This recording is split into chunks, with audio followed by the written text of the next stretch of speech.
I sat in the small HR office, my hands trembling in my lap as I tried to explain what had been happening. The fluorescent lights buzzed overhead, making everything feel sterile and cold. Denise, the HR manager, sat across from me with her arms crossed, checking her phone every few minutes like I was wasting her time. "He sends me messages late at night," I said, my voice barely steady. "They're inappropriate. He disguises them as work feedback, but they're not about work, not really." I showed her my phone, scrolling through the texts from my supervisor Blake. Messages sent at 11 p.m., midnight, 2 in the morning. Comments about how I looked mixed with vague work instructions. Suggestions that we meet for drinks to discuss my performance review. Denise glanced at the screen without really reading. She sighed like she'd heard this complaint 1,000 times and was bored of it. "Maybe he just jokes differently," she said flatly. "Some people have different communication styles." My stomach dropped. That was it. That was her response? I left the office feeling smaller than when I'd entered. As I walked back to my desk, trying to hold myself together, Blake passed by in the hallway. He stopped, looked directly at me and smiled. "You shouldn't have gone to HR, Ava," he said quietly, then kept walking. The next morning, I arrived at work and logged into my computer. My project access was denied. I tried again, thinking it was a system error. Still nothing. Panic started rising in my chest. I walked to Blake's office, trying to stay calm. "There's something wrong with my account," I said. "I can't access the Henderson project." Blake didn't even look up from his screen. "That's because you're off Henderson. I had to reassign it after you messed up the data analysis." "What? I didn't mess anything up. Are you questioning my judgment?" He finally looked at me, his expression cold. "The client needs reliability, Ava. You've been distracted lately." I stood there, frozen. This was retaliation. It had to be, but how could I prove it?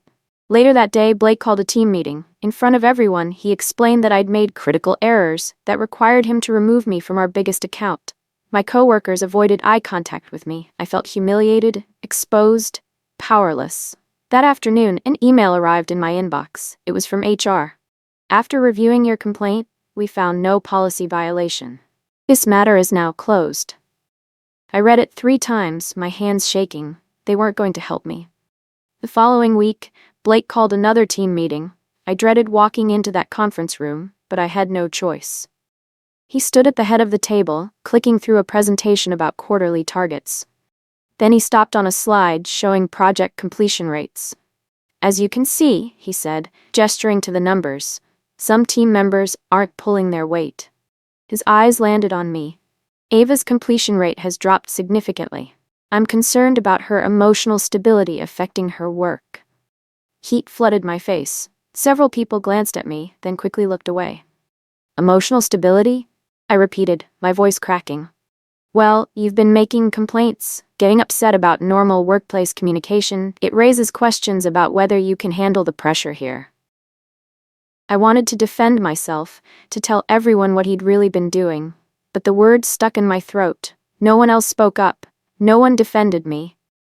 The meeting ended, and people filed out quickly, avoiding me. Blake approached as I gathered my things. He leaned in close enough that I could smell his cologne. "You're not gonna win this, sweetheart," he whispered.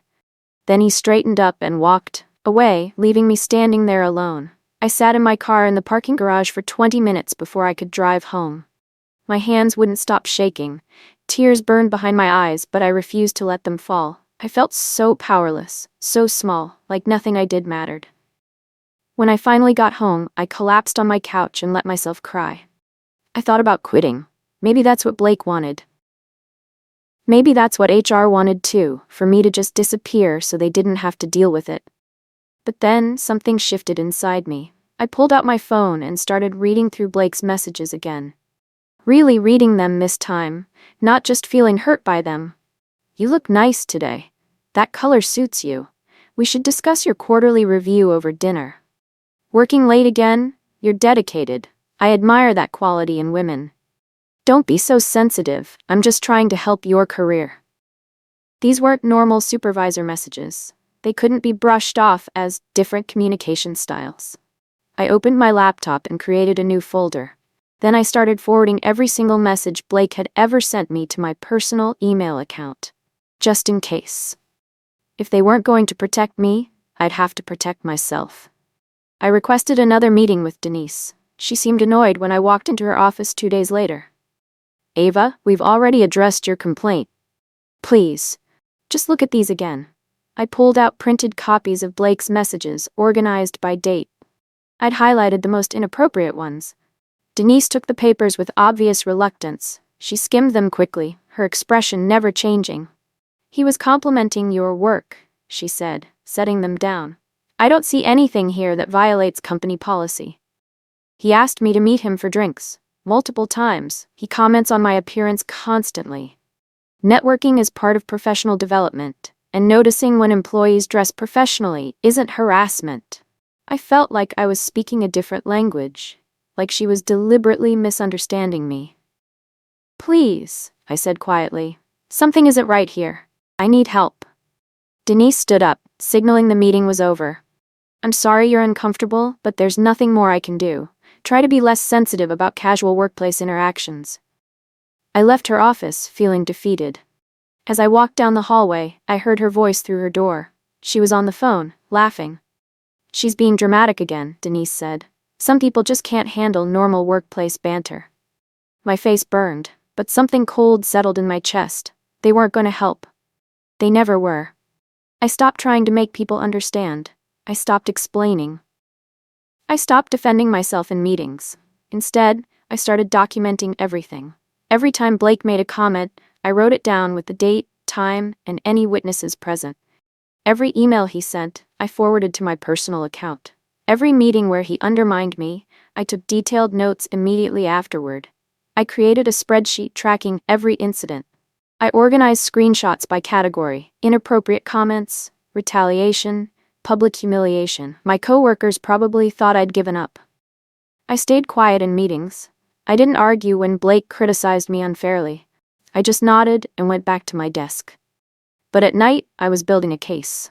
A week into my new strategy, another email arrived from Blake. The subject line made my stomach turn. You're not very smart, are you? I opened it with shaking hands. If you were smart, you would have realized by now that complaining only makes things worse. But you're not smart.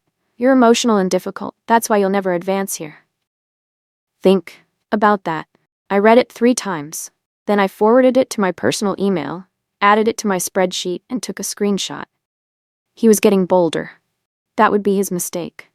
2 weeks later, Blake assigned me to present our quarterly metrics to the CEO and senior leadership. It should have been an opportunity, but I knew better. The morning of the presentation, I double-checked all my data. Everything was accurate and up to date. I'd spent days preparing. But when I opened the file Blake had sent me an hour before the meeting, my blood ran cold. The numbers were completely different. Old data from 2 quarters ago, formatted to look current. I didn't have time to fix it. The meeting was starting in 15 minutes. The presentation was a disaster. The CEO stopped me 3 slides in, pointing out obvious inconsistencies. I tried to explain that I'd been given incorrect data, but it sounded like I was making excuses. This is unacceptable, Ava, the CEO said coldly. We expect better preparation. After the meeting, Blake caught up with me in the hallway. He was smiling. Rough presentation, he said, loud enough for others to hear. Maybe you should double-check your work next time. I walked away without responding, my face burning with humiliation. That evening, another email arrived. Told you not to cross me. I added it to my growing file. The next day, someone knocked quietly on my cubicle wall. I looked up to see Tessa, a woman from the analytics department. We'd worked together occasionally, but weren't close. Can we talk? She asked, glancing around nervously. Maybe grab coffee? We went to a cafe 2 blocks from the office. Tessa stirred her coffee for a long time before speaking. I've been watching what's happening to you, she said quietly. With Blake. My heart started pounding. What do you mean? He did it before, to another woman named Veronica. She worked here 3 years ago. Tessa's hands trembled slightly. The same pattern. Inappropriate messages, then retaliation when she complained. HR did nothing. She eventually quit. I felt sick. Why didn't anyone stop him? Veronica didn't have proof, and by the time she tried to fight back, she was too broken down to continue. Tessa pulled out her phone. but I saved some of the emails from back then. I thought maybe someday they'd matter. She showed me messages that could have been written to me. The same tone, the same manipulation tactics, even similar phrasing. "Why are you telling me this?" I asked. Tessa met my eyes. "Because you haven't quit yet. Because you seem like you're planning something." She paused. "I have old emails that might help you if you promise to use them right." That night, I sat at my kitchen table comparing Tessa's old emails with my own. The similarities were chilling. Blake had called Veronica too sensitive when she objected to his comments. He'd sabotaged her work and blamed her for mistakes she didn't make. He'd isolated her from the team until she felt completely alone. It was like reading my own story, just with a different name. But what struck me most was the HR response. In Veronica's file, which Tessa had managed to save before it was purged, there were multiple complaints. Each one was marked "resolved internally," with the same signature at the bottom, Denise's signature. I sat back, my mind racing. This meant HR knew. They'd known for years. They'd covered it up before, and they were covering it up again. Veronica had quit because she thought she was alone, that no one would believe her. But she wasn't alone. There was a pattern here, documented proof that this had happened before. I opened my laptop and started cross-referencing dates. Blake's behavior had escalated with Veronica right before she left. If the same pattern held, things were going to get worse for me too. But this time, someone was watching. This time, there was documentation. They buried it, I whispered to my empty apartment. They knew, and they buried it. I wasn't going to let them bury me too. I spent the weekend digging deeper. I pulled up the company's HR database, just the public-facing parts employees could access, and searched for policy updates and training completions. There had been mandatory harassment training 2 years ago, right after Veronica left. The timing couldn't be coincidence. I checked the metadata on old HR forms I'd saved. Veronica's final complaint file was marked "resolved internally" and signed by Denise, just like Tessa had said. The resolution date was 3 days before Veronica's resignation. They'd waited until she quit, then marked it resolved. No investigation, no consequences for Blake, just a closed file. I cross-referenced this with my own complaints. The same language, the same dismissive tone, the same outcome. I sat back from my computer, my heart pounding. This wasn't just about me anymore. This was systematic. HR wasn't failing to protect us, they were actively protecting Blake. But why? I thought about Blake's position in the company. He brought in major clients. His projects generated millions in revenue. To the executives, he was valuable. His annual bonus last year was over $80,000. I'd heard him bragging about it. Veronica and I, we were expendable. The realization made me angry. Really, deeply angry. But I couldn't let that anger make me reckless. If I confronted them now, they'd close ranks. They'd find a way to discredit me, just like they'd done to Veronica. No, I needed to be smarter than that. Monday morning, I walked into the office with a new strategy. I smiled at Blake when I passed his office. I thanked him politely when he gave me assignments, even unfair ones. In meetings, I stayed quiet unless directly asked a question. I didn't argue, didn't defend myself, didn't show any emotion. My coworkers probably thought I'd given up. Maybe that's what Blake thought too. "You're learning," he said one afternoon, stopping by my desk. "I knew you'd figure out how to be professional eventually." I smiled and nodded. "Thank you for the feedback." Inside, I was screaming. But I kept my face neutral. Because while I was playing the role of the compliant employee, I was also documenting everything. Every comment, every email, every interaction went into my file. Blake started getting comfortable again. He'd backed off slightly when I first complained to HR, worried about consequences. But now that he thought he'd won, his behavior returned to normal. The emails started coming again. Comments about my appearance, suggestions that we meet outside work, jokes that crossed lines. Each one went straight into my hidden cloud folder, organized and time-stamped. He thought I'd been beaten down. He thought I'd learned my place. He had no idea I was building a case that would destroy him. Blake got cocky. That was his biggest mistake. The messages became more frequent and more obvious. He stopped bothering to disguise them as work-related. "That dress looks good on you. You should wear it more often." "Working from home today? Wish I was there to keep you company." "You're too attractive to be stuck at a desk." Ever thought about client relations? Each message made my skin crawl. But each message was also evidence. Then one Thursday afternoon, he sent something that crossed into territory even HR couldn't explain away. It was a photo, forwarded from his personal phone to his work email, then sent to me. A picture of one of our female clients at a company dinner, taken from behind as she walked away. The caption read, "Bet Ava's jealous." I stared at my screen, my hands shaking. This wasn't just harassment of me anymore. He was objectifying a client, someone who trusted our company to handle her business professionally. I took screenshots from 3 different angles. I saved the metadata showing it came from his work email. I documented everything. That night, I lay awake thinking about Veronica, about how many other women there might have been, how many had quit or stayed silent because they thought they couldn't win. Blake thought he was untouchable. He'd been doing this for years without consequences, but he'd made a crucial error. He'd left a trail, and I'd been collecting every piece. I spent weeks compiling everything into a comprehensive timeline. Every incident was documented with dates, times, screenshots, and context. I organized it chronologically so the pattern was impossible to miss. The escalation was clear. Initial inappropriate comments, my first complaint, increased retaliation, my second complaint, further retaliation and sabotage. I included Tessa's evidence about Veronica, showing this wasn't an isolated incident. I documented HR's responses, or lack thereof, to every complaint. It was airtight.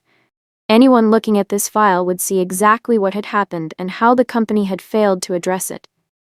But I knew from Veronica's experience that going back to HR wouldn't work. They'd already shown they weren't interested in helping me. I needed a different approach. Tessa met me for coffee again. She looked nervous when I showed her my compiled evidence. "This is extensive," she said quietly. "It needs to be. They'll try to discredit me otherwise." Tessa bit her lip, then pulled out her phone. "You know, there's a journalist who writes about workplace harassment. She did a whole series on toxic corporate cultures last year." My heart started pounding. "You think she'd be interested? In a story about systematic harassment cover-ups at a major firm? Definitely." Tessa forwarded me a contact. "But Ava, once you do this, there's no going back." I looked at the contact information on my phone. This would make everything public.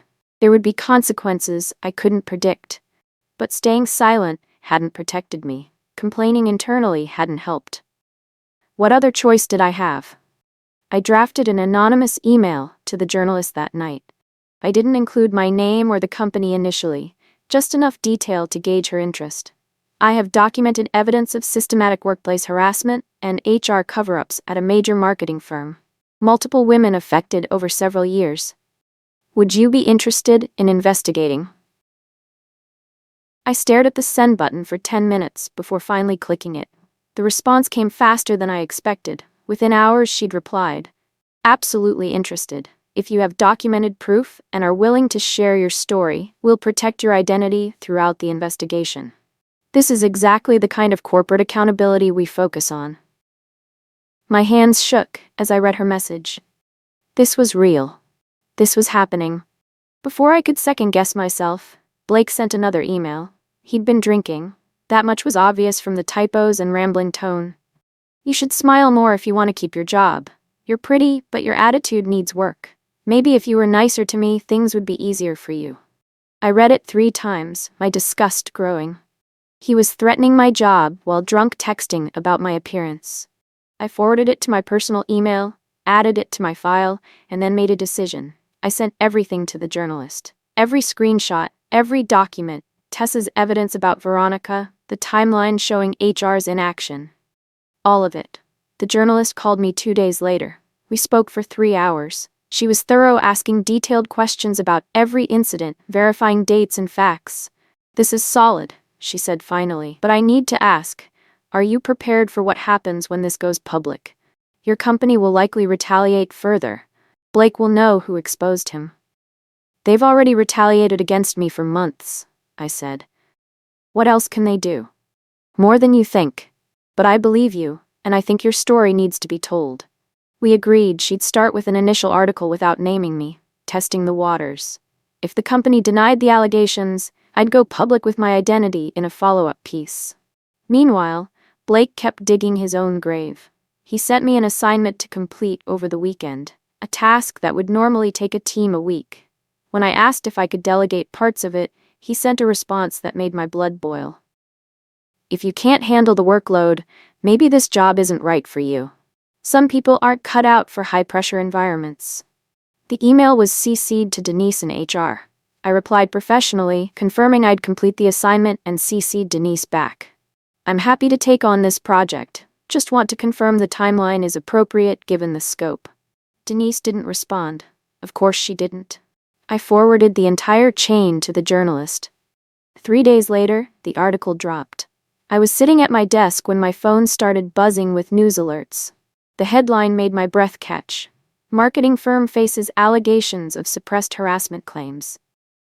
The article didn't name me or Blake, but it detailed a pattern of harassment at a major marketing firm in the metro area.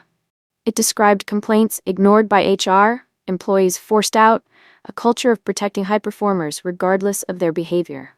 Within an hour, the company's executive team called an emergency meeting. I watched from my desk as Denise hurried past, her face pale. Blake followed minutes later, his usual confidence replaced with something that looked like panic. The office erupted in whispers. Everyone was reading the article, trying to figure out who it was about. My phone buzzed. A text from Tessa. "You okay?" "So far," I replied. The CEO sent a company-wide email by noon. "We are aware of recent media allegations. We take all complaints seriously and are conducting a thorough internal review." It was corporate speak for, "We're panicking." Blake spent the afternoon in closed-door meetings. When he emerged, he looked directly at me across the office. His expression was cold and calculating. That evening, my personal email pinged. The journalist. The company issued a statement denying everything. They're calling it a disgruntled former employee making false claims. She paused. "We've obtained the full email chains you provided. Are you ready to go public with your identity?" I didn't sleep that night. Going public meant everyone would know. My family, my friends, future employers. It meant facing Blake and the company directly, putting my name on something that could follow me forever. But staying anonymous meant they'd keep denying it. They'd keep protecting Blake. Nothing would change. I thought about Veronica, about the women who might come after me if I didn't do this. By morning, I'd made my decision. "Yes," I replied to the journalist. "I'm ready." The second article published 3 days later. This time it included my name, my photo, and excerpts from Blake's messages, censored enough for publication, but clear enough to show their nature. Ava Chen, a marketing analyst earning $48,000 annually, filed multiple complaints about her supervisor's behavior. The company's HR department dismissed each one, citing different communication styles. The article included screenshots showing Blake's escalating harassment and Denise's dismissive responses. It showed the pattern with Veronica. It exposed everything. My phone exploded. Messages from colleagues, former classmates, relatives I hadn't spoken to in years. Most were supportive. Some weren't. But the public reaction was overwhelming. Justice for Ava started trending on social media. People shared their own stories of workplace harassment and HR failures. Major news outlets picked up the story. By afternoon, the company's stock price had dropped 3%. Clients were calling to express concern. Blake sent me an email. "You just destroyed everything. Was it worth it?" I deleted it without responding. The backlash against the company intensified. Client after client issued statements saying they were reviewing their partnerships. 3 major accounts, collectively worth over $2 million annually, pulled their business within a week. The board of directors called an emergency session. Both Blake and Denise were suspended pending investigation. I received a formal request to testify before the board. They wanted my side of the story, now that it was public and damaging their reputation. The meeting was scheduled for the following Monday. I spent the weekend preparing, reviewing my documentation one more time. When I walked into that conference room, 10 board members sat around the table. Blake was at one end with his lawyer. Denise sat separately with hers. The chairman asked me to describe what had happened. I spoke for 40 minutes, walking them through the timeline methodically. Blake's lawyer tried to interrupt several times, claiming I was being emotional or exaggerating. Each time, I pulled up a specific email or document that proved my point. Then came the moment I'd been waiting for. Blake, frustrated by how badly things were going, leaned forward and said, "She's making this seem worse than it was. I was just being friendly. If she'd handled it professionally instead of running to the media." I opened my laptop and played an audio file. His voice filled the room. "You're lucky I haven't fired you yet. Keep pushing me and you'll see what happens." It was a voice memo he'd sent months ago, one I'd saved. The room went completely silent. Denise's lawyer tried to redirect, arguing that HR had followed proper procedures. I'd been waiting for this too. I pulled out a document from my file. The resolved complaint form from Veronica's case, signed by Denise. Next to it, I placed my own complaints, all marked the same way. "These were never properly investigated," I said calmly. "They were buried." Miss Denise knew about the previous harassment complaint against Blake. She knew he'd done this before, and she dismissed my complaints anyway. The board members passed the documents around, their expressions darkening. One board member, an older woman, looked directly at Denise. "Is this true? Were you aware of prior complaints?" Denise's face had gone gray.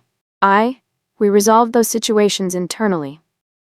"By waiting until the employee quit, then marking them closed?" I interrupted. "That's not resolution, that's cover-up." The chairman cleared his throat. "This meeting is concluded. The board will deliberate and issue a decision within 48 hours. I gathered my things and left. As I walked to my car, I felt lighter than I had in months. The next morning, Blake was terminated immediately. The announcement went out company-wide. Following an investigation into workplace conduct violations, Blake has been terminated effective immediately. By afternoon, Denise had resigned. The email was brief. "After careful consideration, Denise has decided to pursue other opportunities." They were covering their tracks, making it look voluntary. But everyone knew the truth. The CEO called me directly that evening. His voice was careful, measured. "Ava, on behalf of the company, I want to apologize for what you experienced. We're implementing new policies and oversight to ensure this never happens again." I said nothing, waiting.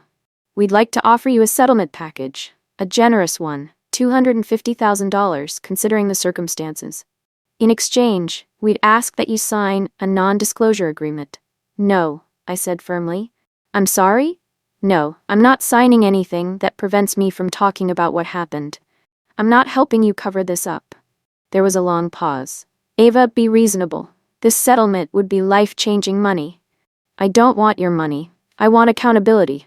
I want systemic change. I want you to admit publicly what happened here and what you're doing to fix it." Another pause. "That's not how these situations are typically handled."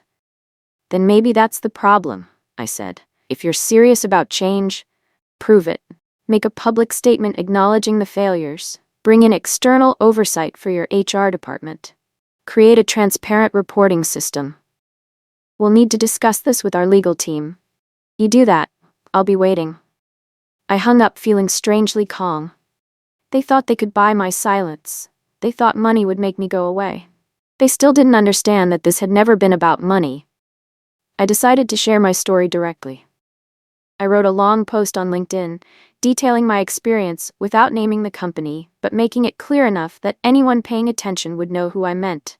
I talked about the harassment, the retaliation, HR's failures, and what it felt like to be dismissed and gaslight when you asked for help. I ended with this: "If you're going through something similar, please know you're not alone. Document everything. Find allies. Don't let them silence you. Your story matters." I hit publish and stepped away from my computer. By the time I checked back an hour later, the post had hundreds of reactions and comments. By the next morning, thousands. Women from all over the country were sharing their own stories, tagging their companies, demanding accountability. The journalist who'd broken my story called breathless. "Ava, you just started a movement. Do you realize that? I hadn't meant to start anything. I'd just been trying to survive, to fight back against injustice." But apparently my story had resonated because it was so common. Too common. Other women who'd worked at my company started coming forward. 3 more people contacted the journalist with their own stories about different managers, different situations, but the same HR failures. The company's attempt to contain the situation had failed completely. This was bigger than Blake now. This was about the entire culture. Within 2 weeks, everything changed. The negative publicity had become impossible to ignore. Clients weren't just reviewing partnerships, they were terminating contracts. The company's reputation was in free fall. The board announced a complete restructuring of their HR department, including hiring an external firm to conduct a full audit. But then something else happened. Blake's personal emails leaked. Not from me, but from someone inside the company IT department who was disgusted by what they'd found. The emails showed Blake bragging to friends about crushing female employees who couldn't handle the pressure. He'd written about intimidating women into quitting, about how HR always sided with high performers like him. "These women are so easy to manipulate," one email read. "One bad review and they fall apart. It's honestly pathetic." The emails were damning. They showed consciousness of guilt, deliberate malice, a pattern of predatory behavior. His professional reputation was destroyed completely. No company would touch him now. My phone rang. Unknown number.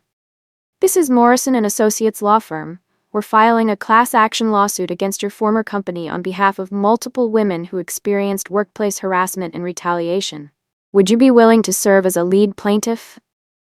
I thought about Veronica, about all the women who'd stayed silent, about the ones who might come after us. "Yes," I said. "I will." The lawsuit moved forward quickly. 6 women joined as plaintiffs: me, Tessa, Veronica, who decided to come back and fight, and 3 others from different departments. The company tried to fight at first, but the evidence was overwhelming. The leaked emails, the documented complaints, the pattern of HR failures, it was all there in black and white. 4 months after the lawsuit was filed, the company settled. The terms were confidential, but the amount was substantial. $3.2 million divided among the plaintiffs, with additional damages for emotional distress. But more importantly, the settlement included structural changes. Independent oversight of HR, mandatory third-party investigations of harassment complaints, regular audits, real consequences for managers who retaliated. The day the settlement was announced, I stood in the courthouse with my lawyers and the other plaintiffs. Cameras flashed as reporters asked questions. "How does it feel to get justice?" one asked. I thought about the question. Justice felt good, but incomplete.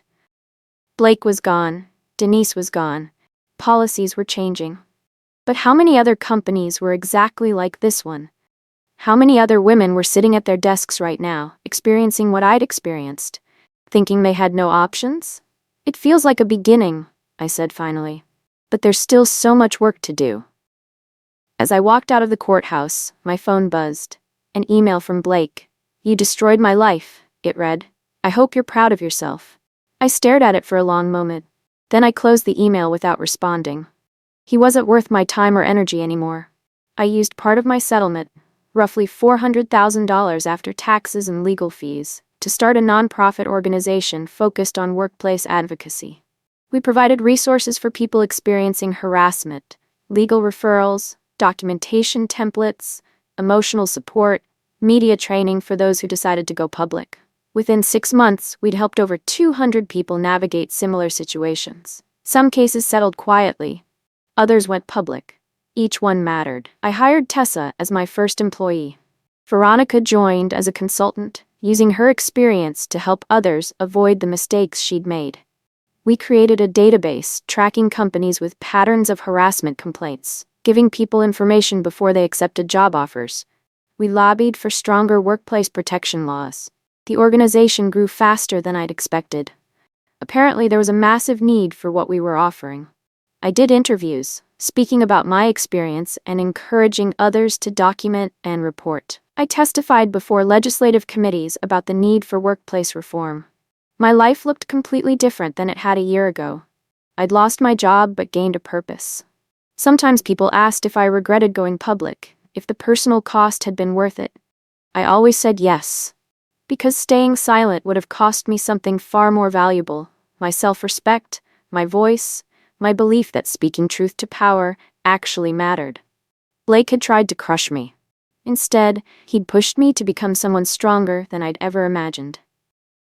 1 year after everything began, I walked into my new office. It was small but bright, with windows overlooking the city. The door had a nameplate: Ava Chen, Executive Director, Workplace Justice Initiative. I set down my coffee and opened my laptop to go through emails. Requests for help, donation confirmations, interview requests, speaking invitations. My phone buzzed with a message from Tessa. Board meeting at noon. Don't forget. I smiled. We'd come so far so quickly. There was one last email in my inbox, flagged as spam but somehow making it through. From Blake. You destroyed my life, it read again. I'll never work again because of you. I stared at it for a moment. Once, those words would have made me feel guilty, would have made me question whether I'd done the right thing. Not anymore. I didn't reply. Instead, I deleted it and moved on to the next email. From a woman asking for help with a situation almost identical to what I'd experienced. I began typing my response, offering resources and support. HR had ignored me when I asked for help. They dismissed my complaints, protected my harasser, and tried to silence me with money and threats. But in the end, they'd had to read every single email they tried to bury. And those emails had changed everything. I looked around my office, at the mission statement on the wall, at the photos of the women we'd helped, at the life I'd built from the ashes of that terrible year. This was justice. Not perfect, but real, and I was just getting started. If this story moved you, don't forget to subscribe and follow. More true, powerful stories are on the way.